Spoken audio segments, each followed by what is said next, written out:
ಆತನ ಮೊಬೈಲ್ನಲ್ಲಿ ಸಾವಿರಾರು ಅಶ್ಲೀಲ ಫೋಟೋಗಳು, ಒಂದಲ್ಲ ಎರಡಲ್ಲ, ಬರೋಬ್ಬರಿ 13,500 ಫೋಟೋಗಳು ಪತ್ತೆ.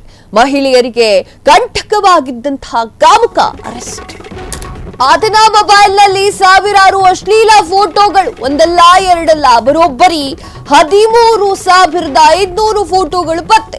ಮಹಿಳೆಯರಿಗೆ ಕಂಟಕವಾಗಿದ್ದಂತಹ ಕಾಮುಕ ಅರೆಸ್ಟ್. ಸಂಡೂರಿನಲ್ಲಿ ಶುಭಂ ಕುಮಾರ್ ಬಂಧಿಸಿದಂತಹ ಮುಂಬೈ ಪೊಲೀಸರು. ಸಂಡೂರಿನಲ್ಲಿ ಸೆಕ್ಯೂರಿಟಿ ಗಾರ್ಡ್ ಆಗಿದ್ದಂತಹ ಆರೋಪಿ ಶುಭಂ ಕುಮಾರ್ ಮಹಿಳೆಯರ ಹೆಸರಿನಲ್ಲಿ 11 ನಕಲಿ ಖಾತೆ, 100ಕ್ಕೂ ಹೆಚ್ಚು ಇಮೇಲ್ ಐಡಿ ಸೃಷ್ಟಿ, ನಗ್ನವಾಗಿ ವಿಡಿಯೋ ಕರೆ ಮಾಡುವಂತೆ ಮಹಿಳೆಯರಿಗೆ ಕಿರುಕುಳ. ಅವರು ಒಪ್ಪದಿದ್ದಾಗ ನಕಲಿ ಖಾತೆ ಸೃಷ್ಟಿ ಮಾಡಿ ಮಾನಹಾನಿ ಮಾಡುತ್ತಿದ್ದಂತಹ ವ್ಯಕ್ತಿ ಈತ. ಖಾಸಗಿ ತನಿಖೆ ವೇಳೆ ಶುಭಂ ಕುಮಾರ್ ಅಸಲಿ ಮುಖ ಬಯಲಾಗಿದೆ. ಮುಂಬೈ ಪೊಲೀಸರಿಂದ ಶುಭಂ ಕುಮಾರ್ ತೀವ್ರ ವಿಚಾರಣೆಯನ್ನ ಮಾಡಲಾಗ್ತಾ ಇದೆ. ನಾಚಿಕೆ ಆಗ್ಬೇಕು. ಈತ ಏನ್ ತಿಂತಾರೆ ಇವರೆಲ್ಲ, ಹೊಟ್ಟೆಗೆ ಅನ್ನ ತಿಂತಾರೋ ಮತ್ತೇನಾದ್ರು ತಿಂತಾರೋ ಅಂತ ಕಾಮನ್ ಸೆನ್ಸ್ ಇಲ್ಲ. ಈತ ಏನ್ ಮಾಡ್ತಾ ಇದ್ನಂತೆ ಅಂತಂದ್ರೆ, ಹೆಣ್ಣು ಮಕ್ಕಳಿಗೆ ಹೆದರ್ಸೋದು, ಮಾನಹಾನಿ ಮಾಡ್ತೀನಿ ಅಂತ ಹೇಳಿ ಮಹಿಳೆಯರ ಹೆಸರಿನಲ್ಲಿ 11 ನಕಲಿ ಖಾತೆಯನ್ನ ಮಾಡಿದ್ದ. ನಾಚಿಕೆ ಆಗ್ಬೇಕು ನಿನಗೆ. 100ಕ್ಕೂ ಹೆಚ್ಚು ಇಮೇಲ್ ಐಡಿಗಳನ್ನ ಸೃಷ್ಟಿ ಮಾಡಿದ್ದಂತೆ.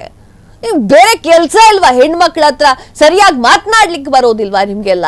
ಒಂದಲ್ಲ ಎರಡಲ್ಲ, ಬರೋಬ್ಬರಿ ಆತನ ಮೊಬೈಲ್ ನಲ್ಲಿ 13,500ಕ್ಕೂ ಹೆಚ್ಚು ಫೋಟೋಗಳು ಪತ್ತೆಯಾಗಿದೆ. ಇಂಥ ಕಾಮುಕರು ಸುತ್ತಮುತ್ತಲೂ ಇರ್ತಾರೆ. ಹೆಣ್ಣು ಮಕ್ಕಳೇ ಸ್ವಲ್ಪ ಹುಷಾರಾಗಿರಿ. ಜಾಸ್ತಿ ಏನಾದ್ರೂ ಮಾತನಾಡ್ಲಿಕ್ಕೆ ಬಂದ್ರೆ, ಹೆದರ್ಸ್ಲಿಕ್ಕೆ ಬಂದ್ರೆ ಪೊಲೀಸರು ನಮಗಾಗಿಯೇ ಅಂತ ಕಾಯ್ತಾ ಇರ್ತಾರೆ. ಅವರಿಗೆ ಸರಿಯಾದ ಮಾಹಿತಿಯನ್ನ ಕೊಟ್ರೆ ಎತ್ತು ಒಳಗಡೆ ಹಾಕ್ತಾರೆ.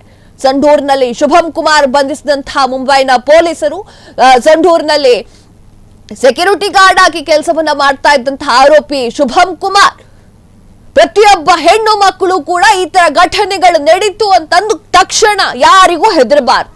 ಸೀದಾ ಪೊಲೀಸ್ ಸ್ಟೇಷನ್ಗೆ ಹೋಗಿ ಕಂಪ್ಲೇಂಟ್ ಕೊಡಬೇಕು. ಹೆಣ್ಣು ಮಕ್ಕಳು ಹೊರಗಡೆ ಸುತ್ತಾಡ್ತಾ ಇದ್ದಾರೆ ಅಂತಂದ್ರೆ ಇಂಥ ಕಾಮುಕರ ಸಂಖ್ಯೆ ಜಾಸ್ತಿ ಆಗಿರುತ್ತೆ. ಆ ಒಂದು ಕಾರಣಕ್ಕೆ ಯಾವುದೇ ಕಾರಣಕ್ಕೂ ಹೆದರಬಾರ್ದು. ಈ ಶುಭಂಗಾಯ್ತಲ್ಲ, ಅದೇ ಪರಿಸ್ಥಿತಿ ಪ್ರತಿ ಕಾಮುಕನಿಗೂ ಕೂಡ ಆಗಬೇಕು. ಕ್ಷಣ ಕ್ಷಣದ ಸುದ್ದಿಗಳಿಗಾಗಿ ಫ್ರೀಡಂ ಟಿವಿ ಸಬ್ಸ್ಕ್ರೈಬ್ ಮಾಡಿ, ಲೈಕ್ ಮಾಡಿ ಹಾಗೂ ಫಾಲೋ ಮಾಡಿ.